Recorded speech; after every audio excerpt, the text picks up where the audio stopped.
हरे कृष्णा कृष्णा कृष्ण हरे हरे रामा राम राम हरे हरे। जय सच्चिनंदन गौर हरि, जय सच्चिनंदन गौर हरि, जय सच्चिनंदन गौर हरि। तो ये जो कथा है आज की अध्याय 5 से संबंधित, ये इस तरह की है कि भगवान श्री विष्णु लक्ष्मी जी से कह रहे हैं। आपने पिछली कथाओं में भी ये देखा ना, भगवान श्री विष्णु लक्ष्मी जी को कह रहे हैं, कथा का वर्णन कह रहे हैं, और वो आपको कहते हैं अब मैं तुम्हें भगवद गीता के 5वें अध्याय की महिमा का वर्णन करता हूं, तो ध्यान पूर्वक सुनो। ये उन्होंने लक्ष्मी जी को कहा और आप लोगों को भी अभी कह रहा हूं मैं, आप लोग ध्यान पूर्वक सुना। एक राज्य था पहले के समय में, मद्र राज्य। आजकल के समय का कलयुग का राज्य नहीं है वो, तो मद्र राज्य था। उसमें पुरुत्सु नाम का एक नगर था, पुरुत्सु। वहां पिंगला नाम का एक ब्राह्मण रहा करता था। पिंगला, उसका नाम क्या था ब्राह्मण का? पिंगला। बचपन में उसे कई तरह के ब्राह्मण कर्मों की शिक्षा दी गई। ब्राह्मण परिवार में पैदा हुआ है तो ब्राह्मण कर्म करेगा। वेदों की शिक्षा दी गई, शास्त्रों की शिक्षा दी गई, यज्ञ कैसे करने हैं वो शिक्षा दी गई, लेकिन उसे पढ़ाई लिखाई में कोई रुचि नहीं। बहुत से बच्चे होते हैं ना, ऐसे पढ़ाई लिखाई में रुचि नहीं होती है, दूसरे कामों में रुचि होती है। उसको सब कुछ सिखाया गया, लेकिन जैसे जैसे वो बड़ा होता गया, क्या छोटा था तो माता पिता ने उसे गुरुकुल में रखा, वो सब चीज सीखा, लेकिन मन नहीं है इसलिए उसके दिमाग में बैठा नहीं। जैसे जैसे वो बड़ा होता गया तो उसने सारे ब्राह्मण कर्म जो उसे सिखाए गए थे सब छोड़ दिए और क्या करने लगा, जो वाद्य होते हैं ना, इंस्ट्रूमेंट्स बजाने लगा, गाने लगा और नृत्य करना सीख लिया उसने। अब वो ये कार्य करने लगा, बजाय वेदों का अध्ययन करने के। ब्राह्मण है तो उसे अपने कुल के अनुसार कार्य करना चाहिए था, लेकिन वो दूसरे कार्य करने लगा। धीरे धीरे क्या हुआ, वो अपने नगर में इतना प्रसिद्ध हो गया कि राजा को एक दिन खबर हुई कि एक ब्राह्मण पुत्र है जो इस तरह से बहुत ही नृत्य में, गाने में, बजाने में निपुण है। तो राजा ने उसे महल में बुला लिया।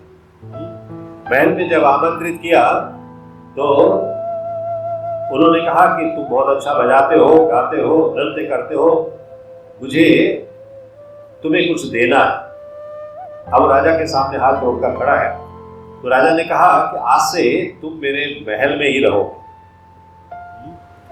मेरे महल में रहोगे और सारे जीवन, जब तक तुम्हारा जीवन है, तुम यहां पर ही बजाओगे, गाओगे और नृत्य करोगे। राजा के महल में। अब आप देखो, एक ब्राह्मण के परिवार से आया हुआ व्यक्ति राजा के महल में रह रहा है, तो वो तो जैसे 7वें आसमान पे पहुंच गया। वो अच्छी चीजों को छोड़ ही चुका था, अभी तो राजा के महल में आ गया तो और उसकी बुरी आदतें और बढ़ गई। स्त्रियों का संग करने लगा, भोग विलास करने लगा, क्योंकि राजा के महल में किसी चीज की चिंता ही, किसी चीज की कमी नहीं है। सभी तरह के पाप कर्म करने लगा और सारे भ्रष्टाचार में लिप्त हो गया। राजा के साथ क्लोजनेस थी, घनिष्ठता थी।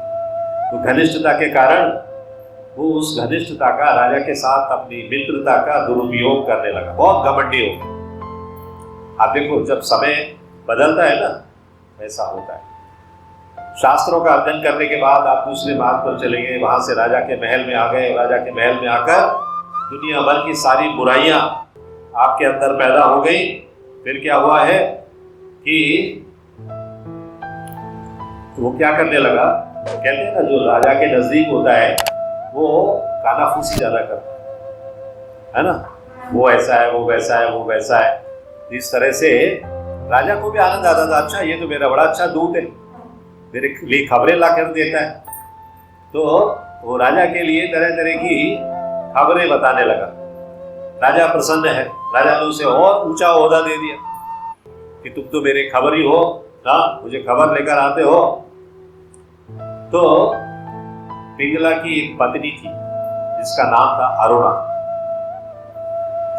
वो बहुत ही छोटे परिवार में पैदा हुई थी, लेकिन बहुत सुंदर थी।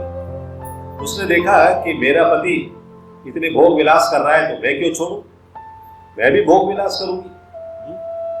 तो उसने भी उसी की राह पर चलकर पुरुषों से संबंध बनाना और सब करना शुरू कर दिया। तो अरुणा को इस सब के कारण एक दिन रोग हो गया और वो रोग से इतनी ग्रस्त हो गई कि उसका जो युवा शरीर था वो एकदम समाप्त होने को हुआ। अरे समाप्त होने को हुआ, वो बहुत कुरूप हो गई, बदसूरत हो गई। और जब पिंगला को पता लगा कि मेरी पत्नी अभी ऐसा करने लगी है, तो पिंगला ने बहुत क्रोध किया। अपने ऊपर नहीं देख रहा है, अपनी पत्नी को जब देख रहा है तो उसके ऊपर क्रोध कर रहा है। और क्रोध में इतना क्रोधी हो गया, अभी तो वो राजा के दरबार में है ना, तो उसको इतना क्रोध आया कि उसने सोचा मैं इसको मार डालता। आजकल आप टीवी पर, न्यूज़पेपर में बहुत जगह ये सुनते होंगे, मार दिया, सूटकेस में बंद कर दिया, ड्रम में बंद कर दिया, इधर कर दिया, उधर कर दिया। हाँ, तो मार डालने का सोचा उसने, तो चुपचाप से अपने घर में गया देर रात में और उसको मार डाला, अपनी पत्नी को मार डाला, उसका सिर धड़ से अलग कर दिया। उसको डर तो था नहीं, राजा के साथ है, मुझे कौन सजा देने वाला है। मार दिया पत्नी को क्रोध में आकर। और उसके जो शरीर था उसको बगीचे में, घर के बाहर बगीचा था, उधर ही दफना दिया। उसकी मृत्यु के कुछ समय के बाद पिंगला का भी देहांत हो गया। पिंगला भी चूंकि इतना कुकर्मों में लग गए थे तो उनका भी देहांत हो गया। और फिर दोनों नरक की सजाएं भोगते हुए कहां पहुंचते हैं? यमराज के दरबार में पहुंचते हैं, अरुणा भी और पिंगला। बहुत लंबे समय तक दुख झेला। तो जो पिंगला है उसको दूसरा जन्म मिला गिद्ध का। गिद्ध जानते ना, बलचर, बलचर का जन्म मिला। और जब बलचर का जन्म मिला तो उधर अरुणा का भी देहांत हो चुका था, इनका भी हो गया। अरुणा भी नरक में गई, लंबे समय तक अनेक भोगों को भोगती रही और उसके बाद उसे एक तोते का शरीर मिला। एक हो गया गिद्ध और जो अरुणा है वो हो गई तोता। अभी दोनों दुख झेल रहे हैं अलग अलग शरीरों में, क्योंकि उनके कर्म ऐसे थे। एक दिन क्या होता है कि अरुणा जो थी, तोता वाली थी, वो मादा तोता थी, फीमेल पैरट। एक दिन जब वो गिद्ध है जो पिंगला है, वो बैठा हुआ है पेड़ के ऊपर और वो देख रहा है तोते के लिए, तोता भी वहां पर बैठा। उसको भगवान ने स्मृति बाकी रखी थी, अभी उसको ध्यान आ गया ये तो अरुणा है। जब उसने तोते को देखा तो सोचा ये तो अरुणा है। अरुणा भी देखती है उसको, गिद्ध को, कहती है अरे ये तो पिंगला है। दोनों को एक दूसरे के पूर्व जन्म का याद आ गया। और एक दिन क्या हुआ, वो तोता जो है भोजन की तलाश में इधर उधर भटक रहा, तो गिद्ध ने देखा उस तोते को और सोचा हाँ अरुणा है, अभी इसको भी सर खाता। हाँ, फिर भी उसमें वही भाव, ये समझकर कि ये तोता उसकी पत्नी हुआ करती थी पिछले जन्म में, अपनी तीखी चोंचों से उस तोते को मारने लगा।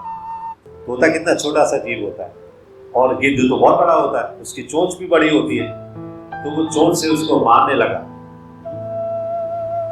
इतने बार उसके ऊपर वार किया कि वो तोता नीचे, पेड़ के नीचे एक ह्यूमन बॉडी का ये सिर पड़ा हुआ था। ऊपर से वो तोता जब मर गया पेड़ से, उस सिर के अंदर आके गिरा। उसमें पानी भरा हुआ था, बहुत समय से बॉडी पड़ी थी कोई, तो उसका सिर था, उसमें आकर वो तोता गिरा। तोता गिर गया और उस पानी में पड़ा रहा। तभी इस बीच क्या होता है, एक शिकारी आता है और वो गिद्ध को देखा उसने कि गिद्ध ने एक तोता मार दिया, अभी उसको गुस्सा आ गया, उसने अपना तीर चलाया और गिद्ध को मार दिया।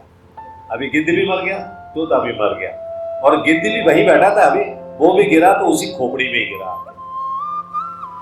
अरुणा और पिंगला दोनों एक साथ एक ही खोपड़ी में आ गए। गिद्ध भी गिर गया और तोता भी गिर गया। अभी दोनों एक ही स्थान पर है। अभी दोनों का जब मृत्यु हुआ है, ये दूसरे जन्म का मृत्यु है, पहले जन्म में मृत्यु हुआ, फिर दूसरे जन्म में मृत्यु हुआ। दोनों का मृत्यु होने के बाद यमराज आए और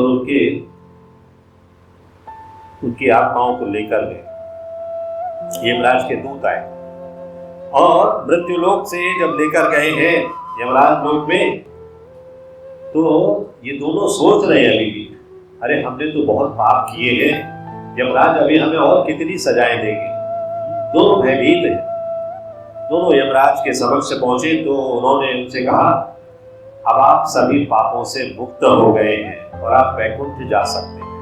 ये ऐसे हो गया जैसे कि किसी शराबी को नाली में से उठाओ और उससे कहो, अब आप इस देश के राजा बन गए हैं, अब आप राज करिए। ऐसा हो गया। अभी ये दोनों आत्माएं सुन रही हैं यमराज के दरबार में। यमराज कह रहे हैं कि अब आप सारे पापों से मुक्त हो गए हैं, अब आप वैकुंठ जा सकते हैं। विश्वास नहीं हो रहा अपने कानों पर कि क्या ऐसा ही है। वो यमराज से पूछते हैं, सवाल करते हैं, महाराज मुझे बताइए कि हम जैसे दो पापी व्यक्तियों के लिए वैकुंठ जाने का अधिकार कैसे मिल गया? कैसे आप हमें वैकुंठ भेजने की बात कर रहे हैं? तो यमराज उत्तर देते हैं, अभी आप देखो यहाँ पर सीक्रेट आएगा। वो सीक्रेट की वो खोपड़ी में गिरना क्या था, खोपड़ी में गिरकर ही उनको ये पवित्रता मिली। यमराज उत्तर देते हैं कि गंगा नदी के तट पर भगवान श्री विष्णु का एक महान भक्त रहा करता था, जिसका नाम था वट। वट नाम के उस भक्त ने भगवान की बहुत भक्ति की थी। वासना, लालच, आसक्ति कुछ भी नहीं था उसके अंदर। प्रतिदिन वो श्रीमद् भगवत गीता के 5वें अध्याय का पाठ करता था। 5वां अध्याय आ गया। प्रतिदिन वो व्यक्ति जो गंगा नदी के किनारे रहता था 5वें अध्याय का पाठ करता था, और जब वट ने अपना शरीर त्याग दिया तो वो सीधे वैकुंठ चला गया। हाँ, वो 5वें अध्याय का पाठ करने वाला व्यक्ति वैकुंठ चला गया। तो भगवत गीता के 5वें अध्याय का पाठ जो भी करता है वो शुद्ध हो जाता है। उसी तरह से वो वट नामक व्यक्ति का शरीर भी शुद्ध हो गया। और उस भक्त के शरीर की ये खोपड़ी, जिस खोपड़ी में ये दोनों गिरे, उस शरीर की खोपड़ी के संपर्क में आने के कारण आप दोनों भी शुद्ध हो गए। आप दोनों भी शुद्ध हो गए। आप दोनों के लिए पापों का हिसाब किताब समाप्त हो गया, इसलिए आपको भी वैकुंठ मिला है। आप देखो, इन्होंने अभी भगवत गीता पढ़ी नहीं है, भगवत गीता सुनी भी नहीं है, कुछ नहीं, लेकिन उस व्यक्ति की जो शुद्ध हो चुका है उसकी खोपड़ी में आकर सिर्फ संपर्क हो गया और कुछ नहीं हुआ, उससे भी इतनी बड़ी कृपा मिल गई। तो इसलिए आप लोगों को वैकुंठ मिला है। तो ये जो श्रीमद् भगवत गीता का 5वां अध्याय है, ये इतना शक्ति, इतनी कृपा देने वाला अध्याय है। अगर हम लोग इस 5वें अध्याय को पढ़ेंगे तो निश्चित तौर पर हमें भगवान की कृपा प्राप्त होगी और हम वैकुंठ धाम जाने के अधिकारी होंगे। दोनों ने यमराज से श्रीमद् भगवत गीता की महिमा सुनी तो भी बहुत प्रसन्न हुए। और चूंकि यमराज ने तो कह दिया था, यमराज तो भगवान के ही सेवक है और 12 महाजन में से आते हैं, तो उन्होंने जब कह दिया आपको वैकुंठ जाने की पात्रता है, आप वैकुंठ जा सकते हो, तो विष्णुदूत उनके लिए विमान लेकर आ गए कि चलिए वैकुंठ चलिए। तो जो श्रीमद् भगवत गीता के 5वें अध्याय को सुनता है, चाहे वो सबसे बड़ा पापी क्यों ना हो, वो वैकुंठ को प्राप्त करता है। इसका मतलब ये कदापि मत लगाना कि आप पाप करते रहो, उसके बाद ढूंढो प्रभु जी कहाँ है, मैं 5वां अध्याय सुनना है मुझे, हाँ तो मैं वैकुंठ जाऊं। ऐसा नहीं करना, पाप नहीं करना है। लेकिन अगर पाप हो गए भूल चूक से, तो उनके निवारण के लिए ये 5वां अध्याय अवश्य पढ़ना चाहिए। हाँ? ऐसी है श्रीमद् भगवत गीता की महिमा। श्रीमद् भगवत गीता की जय। श्री श्री राधा गिरधारी की जय। श्रील प्रभुपाद की जय। हरे कृष्णा कृष्ण कृष्ण हरे हरे, हरे राम राम राम हरे हरे, हरे Krishna. If you like this video, press the like button and share it with your family and friends. If you want to watch more such videos, please subscribe to our channel, and for getting updates, press the bell icon.